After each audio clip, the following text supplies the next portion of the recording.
Saludos a todos. Vamos a continuar con la presentación de nuestro episodio 25, la exégesis de Judas o la interpretación del libro de Judas. Estamos haciendo un análisis de este libro para saber cómo podemos estudiar, cómo podemos analizar un libro, cómo podemos extraer lo mejor del libro y después presentarlo a nuestros oyentes. En estos momentos estamos viendo la etapa número 4 en este estudio, que es elaborar un bosquejo preliminar. Todavía no tenemos un bosquejo, estamos viendo puntos generales. Y estamos viendo el punto número 6, que es cómo presentar la defensa ante el grupo que, según el versículo 3, ingresó a la congregación. Y Judas menciona que lo que tenemos que hacer es recordar o mantener en uso o mantener listos nuestra teología, el conocimiento bíblico que tenemos para poder defender la situación en la cual están ingresando estas personas. Entonces, ellos ingresaron a la congregación donde Judas escribió la carta. Pero es una situación que puede acontecer en cualquier congregación. Entonces el libro nos ayuda a entender cómo podemos actuar en situaciones de esta naturaleza. Encontramos lo primero, lo que continúa es esto, es el inciso F. Y Judas nos recomienda que necesitamos mantener el sentido de comunidad. Mantener el sentido de comunidad recuerden que tenemos una identificación propia. Cada congregación, cada comunidad es distinta, es diferente a todas las demás. En muchos aspectos nos parecemos, pero tenemos rasgos que nos distinguen. Entonces, en lo particular, esta congregación es una comunidad que tiene sus características muy particulares.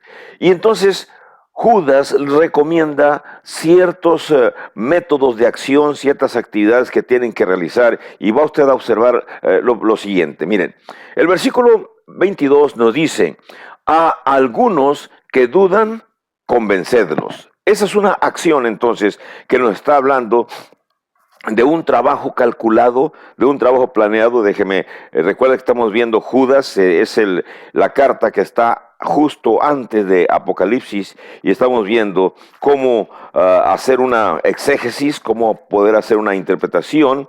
Seleccionamos este libro porque es solamente un solo capítulo, una sola página, 25 versículos. Entonces no es muy difícil, no es muy largo que explicar, así que es fácil de comprender. Tenemos entonces esto, considerando que la congregación está siendo atacada. Entonces Judas recomienda que lo primero que tiene que hacer es retraerse un poco, analizar la situación y ahora planear el sistema de defensa.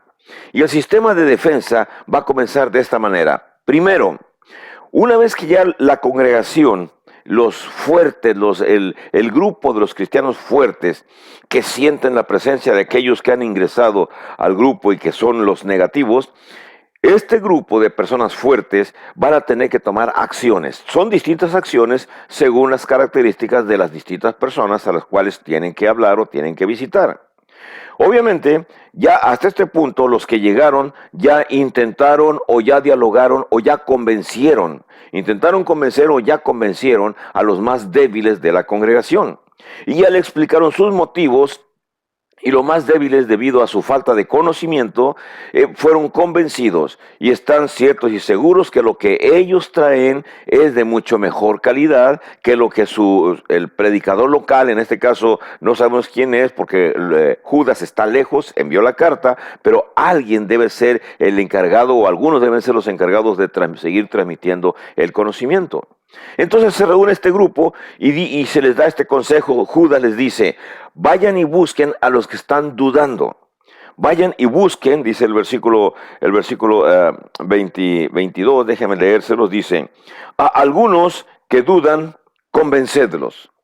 Entonces es una acción que no se está refiriendo, no está diciendo que Judas va a venir a resolverles el problema a la congregación y que Judas, el evangelista de fuera, el predicador de fuera, va a venir a resolverles su situación. Es la propia congregación la que tiene que tomar las armas de defensa. ¿Y qué es lo que tienen que hacer? asistir e ir a ver a aquellos miembros de la congregación que se muestran equivocados, que se muestran con deseos de seguir las instrucciones de aquellas personas que ingresaron. Y entonces les dice, lo que tienen que hacer es ir a verlos, ir a dialogarlos, y tienen que utilizar, por supuesto, tienen que utilizar las herramientas que ya se mencionaron en los videos anteriores. El conocimiento de la escatología, tienen que mencionar el conocimiento bíblico, tienen que conocer la historia bíblica, algo muy necesario. Usted y yo ya somos miembros de la iglesia. O si usted es predicador, bueno, excelente. Pero si nosotros adolecemos del conocimiento histórico, de cuando menos algunos 1000 años de historia, y 1000 años se me hace poco, puesto que estamos en el año 1919 y ya pasaron 2000 años del cristianismo, usted y yo tenemos que conocer cuando menos los otros 1000 años antes de Cristo de historia, no ser un erudito total, pero al menos conocer los elementos necesarios de las culturas que vinieron en el mundo judaico, para saber qué influencias esas culturas dejaron en el mundo judaico, y al mismo tiempo ese mundo judaico cómo fue modificándose. No fueron tan fieles los judíos en el mundo antiguo testamentario, pero usted tiene que tener los conocimientos aproximados, no totales, acerca de qué sucedió con el imperio asirio, ¿cuándo fue cuando el imperio asirio desapareció? ¿Qué profetas hablaron durante la época en que los asirios invadieron Judá? ¿Qué pasó después cuando los asirios se llevaron a Israel y dejaron solamente Judá? ¿Y qué pasó cuando los asirios pierden delante de Nabopolassar, el padre de Nabucodonosor, cuando Babilonia se rebela contra la opresión de los asirios? Bueno, esa parte de la historia usted tiene que saberla, tiene que conocer los libros de Jeremías, los libros de los profetas menores que intercalan, que intervienen o que coexisten en esta época. Tiene usted que saber cuándo finaliza el dominio de los babilonios, y cuando ingresa el siguiente imperio mundial, que va a ser el de los medos persas, que va a tener también influencia sobre la vida social, política, cultural de los judíos. Y después de eso hay algo que en la historia bíblica, no aparece, y que usted tiene que investigar por su lado. La llegada abrupta del imperio griego. Cómo el imperio griego vence al imperio medo-persa, y después de que Alejandro Magno se expande y muere en la India, se reparte su territorio entre sus 4 generales, y en esos 2 generales importantes, 2 gobernantes importantes que los griegos, que Alejandro Magno va a dejar, van a ser los que van a tener mucha influencia en el territorio de los judíos. Un general va a estar situado en Alejandría, en Egipto, otro va a estar situado en Siria, pero van a estar constantemente guerreando por ganarse la posesión de los judíos que quedaron en medio. Me refiero a los Seleucos, y me refiero al grupo donde Antíoco Epífanes va a surgir después y va a provocar una hecatombe, un problema religioso en Judá, lo cual va a provocar el surgimiento de los macabeos. Entonces, esa historia no viene en nuestras Biblias, y usted tiene que conocerla. Se le conoce como el periodo intertestamentario, porque al conocer todo eso, usted tiene mayores datos para poder interpretar correctamente el Nuevo Testamento. Es algo importante que necesitamos saber. Es información general que cada predicador, que cada cristiano necesita conocer. Yo estoy seguro que una gran mayoría de los cristianos, de ustedes que nos están viendo, si les hablamos acerca del periodo intertestamentario, me dicen que pues no saben. Una gran mayoría no saben qué es eso, qué sucede. Y cuando me mencionan o me doy cuenta que no saben, entonces con mayor razón me siento más impulsado para seguir presentando estas lecciones y dar la poquita información que tengamos para compartirla con todos ustedes. En la existencia de los macabeos, son más o menos unos 120 años de independencia judía. Va a suceder cuando ellos ya son eliminados, va a suceder cuando ya van a llegar los romanos, van a tener una especie de guerra no muy violenta contra los griegos, van a absorber la cultura griega, y los romanos se van a posesionar del territorio judaico.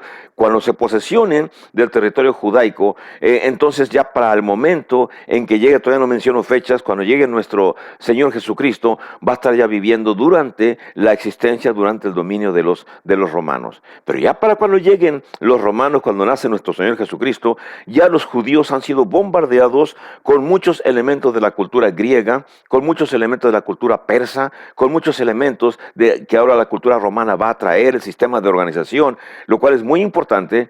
Porque en el futuro, cuando ya la Iglesia Católica, vamos a decir 300 años después de Cristo, la Iglesia Católica por fin Constantino la institucionaliza, va a adquirir casi el mismo sistema de organización que el Imperio Romano tiene. Y bueno, va a ser un gran problema porque hasta la fecha continúa subsistiendo esa poderosa iglesia, que por cierto no es la iglesia de Cristo, pero existe y es bastante poderosa y tiene su centro en Roma y tiene un líder mundial que es conocido como el Papa, cosa que la iglesia, la Biblia no nos enseña, no nos dice, pero aún así ellos adoptaron la forma de organización de los romanos y bueno, la aplicaron hasta estos momentos. Está el mundo latino sobre todo, está dominado por ese tipo de doctrina, la cual los cristianos tenemos que hablar con la gente, convencerlos y persuadirlos acerca de la equivocación. No es fácil.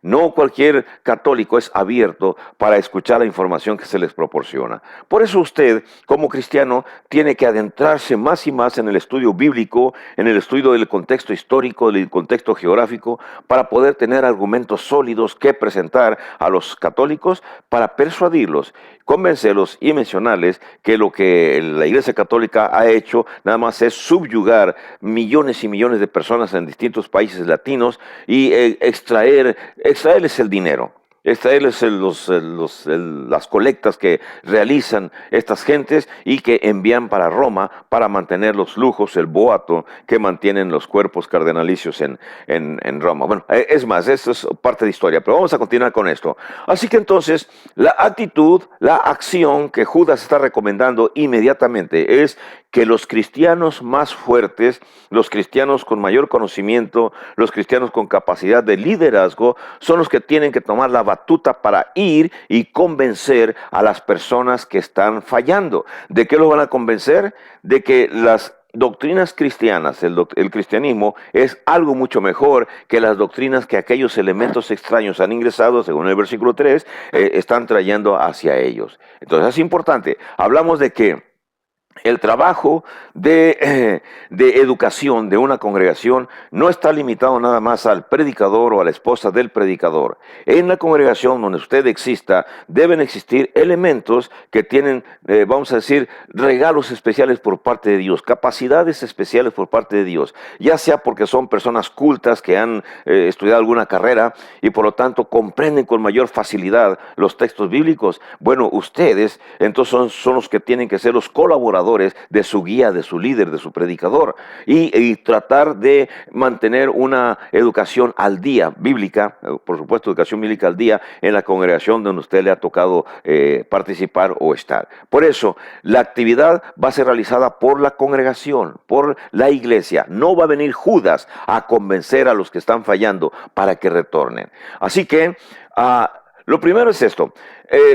Judas nos recomienda, o lo que interpretamos es esto: no se deben aceptar esas reacciones exageradas. ¿Cuáles son las reacciones exageradas? Cuando ya el miembro débil, aconsejado por los que llegaron, dice a los demás o dice a la congregación, dice a los líderes: ¿saben qué? Yo me voy. ¿Por qué? Es que el hermano predicador no enseña bien, es que la hermana esposa del predicador tiene estas características, es que fulano no me saluda cuando viene, es que sutano no me habla bien, es que el hermano realmente no es hermano. Y comienza a mirar o comienza a decir los defectos o la cuestión de la falta de enseñanza, en su opinión, que el líder no les está proporcionando, el líder puesto por Dios en esa congregación local.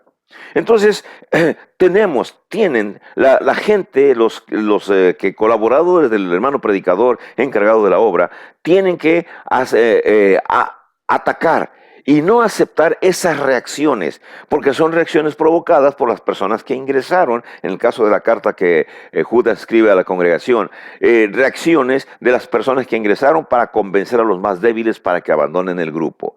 Ahora, esas reacciones que provocan polarización. La polarización significa opiniones diferentes.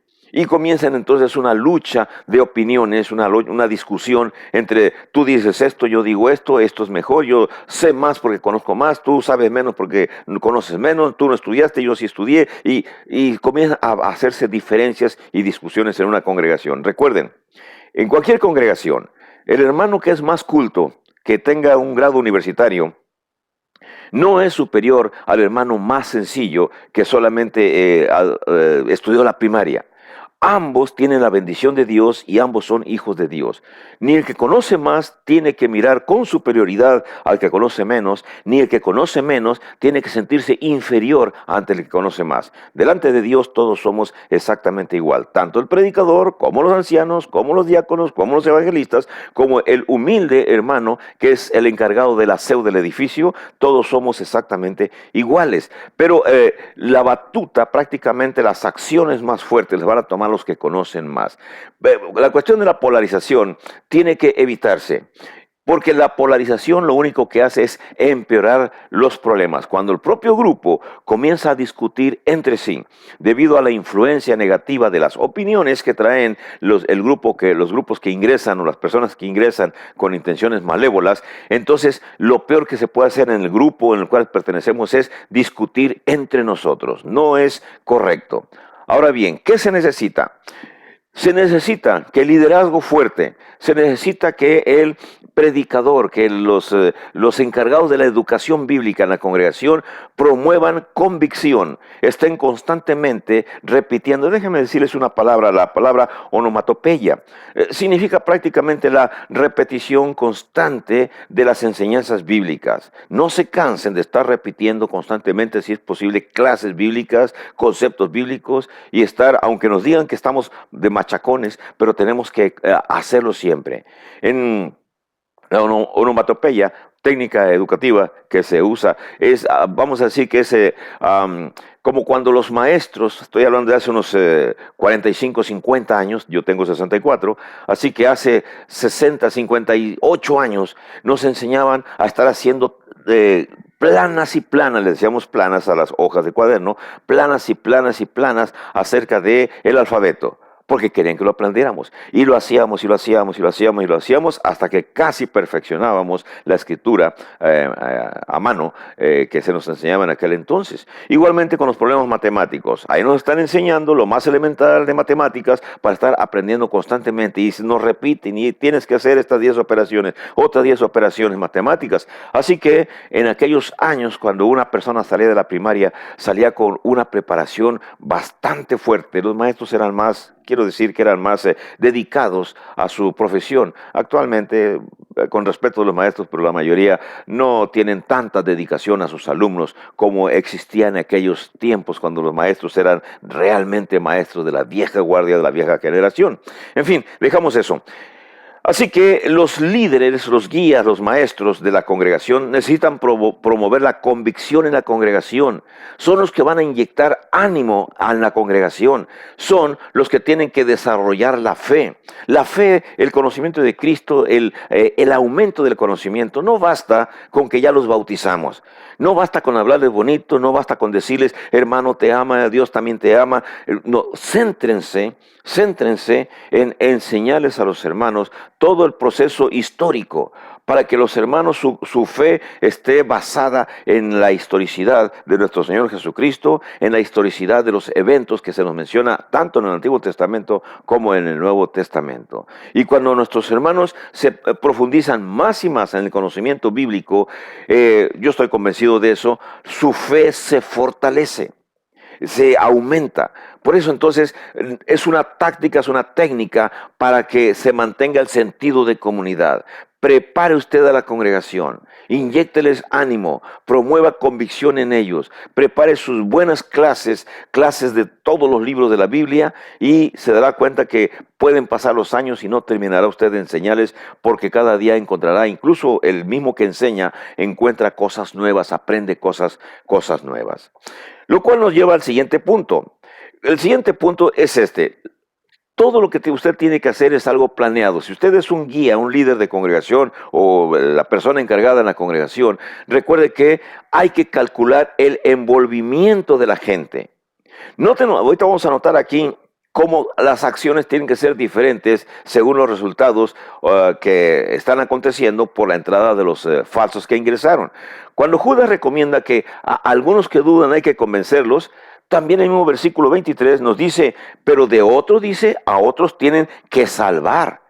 Entonces es una situación diferente. Cuando habla acerca de a otros salvarlos, arrebatándolos del fuego, nos está indicando que estas personas, según lo que tengo aquí escrito, que la crisis que viene o que llegó no afectó a todas las personas. Nada más afectó a unos, que son los que dudan, y a otros, que son los que ya están caídos o están casi cayendo. A esas personas que ya están casi cayendo, hay que salvarlos porque apenas se están quemando. No están totalmente inmersos ya con la voluntad de aquellos que ingresaron. Por eso, cuando Judas nos presenta la carta, nos dice que las crisis que se presenten en una congregación realmente no afecta a todos. Y es verdad. O sea, los que llegan convencerán a unos cuantos y cuando se van, se llevan unos cuantos, pero no se llevan la mayoría. Porque si se llevase la mayoría, entonces en realidad usted y yo somos los que debemos de salir y dejar la mayoría que ahí se quede. Bueno, son mayoría y no vale la pena discutir con personas que están convencidos por las enseñanzas que los extraños han llegado. Solamente algunos están en peligro, no toda la congregación está en peligro. Los fuertes van a colaborar con ustedes, con los líderes, con los guías, para salvar a los más débiles. Y tenemos que ser realistas ante la situación. No vamos a utilizar la misma táctica, no vamos a realizar la misma acción. Porque Judas recomienda también, en el versículo 23, dice, pero de otros, dice al final del verso 23, dice, deben tener misericordia con temor. El texto dice, aborreciendo aún la ropa contaminada por su carne. Entonces, tres acciones al menos se nos presentan en que estamos presentando en este video. Primera acción para contrarrestar lo que están haciendo los que ingresaron, o en el caso de que Judas nos está diciendo aquí, también nuestra congregación puede suceder. Algunas personas que están dudando, hay que convencerlos. Son los que se acercan con usted y le dicen, hermano, hermana, me está aconteciendo esto, las personas que llegaron me están diciendo esto y dicen que usted no enseña bien, dicen que usted está enseñando falsa doctrina. Esa palabra de la falsa doctrina es una táctica usada por muchísimos divisionistas. Muchísimas personas para dividir una congregación utilizan la palabra falsa doctrina. Te vengo a enseñar la doctrina correcta. ¿Cuál? Y bueno, ya explican sus puntos de vista, porque el hermano que te está enseñando falsa doctrina. Y ha habido conflictos grandísimos en México, si no en esta época, al menos en mi época en que yo era más joven, y conocí los grandes problemas que surgieron usando la palabra la falsa doctrina. Y se generaban grandes discusiones por esa falsa doctrina. Así que hay algunos que podemos convencer. Acción número 2. Hay algunos que podemos salvar arrebatándolos del fuego. No están totalmente quemados, pero hay algunos que ya cayeron totalmente. Y según el texto de Judas, verso 23, esas personas que ya cayeron totalmente, no los vamos a maldecir. La maldición le corresponde a Dios. Nosotros vamos a tener nada más misericordia de ellos. ¿Y qué significa tener misericordia? Darle nuestra bendición y decir, bueno, hermano, hermana, ya que estás en esa situación, que Dios te bendiga. Y deseas iniciar una nueva vida, una nueva historia con las personas que te han enseñado esto, bueno, Dios te bendiga y que te vaya bien. Y nos quitamos. Es mucho mejor, así como Judas lo menciona, que dividamos nuestras acciones. Una gran fortaleza, una gran convicción para convencer a los que dudan. Otro trabajo fuerte y planeado para arrebatar a estas personas que todavía pueden ser salvadas.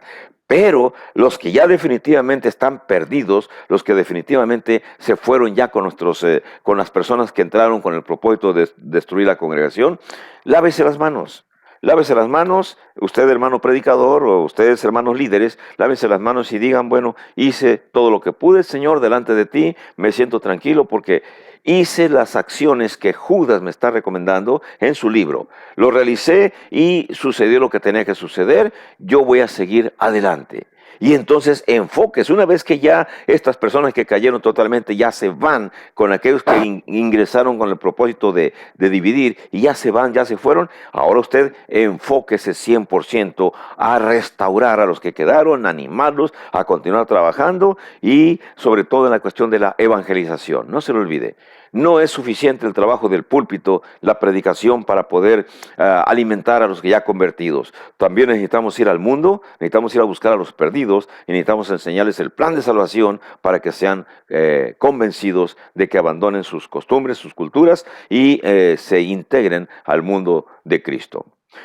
Nos veremos en el siguiente video número 26. Espero que mis explicaciones le sirvan de algo. Si tiene usted alguna duda, algún problema en alguna de las palabras que aquí se expresan, no dude en escribirme. Mi correo es ammoctezuma@live.com.mx. No le doy mi teléfono porque mi teléfono está saturado con muchísimas llamadas. Bendiciones y nos vemos en el video número 26.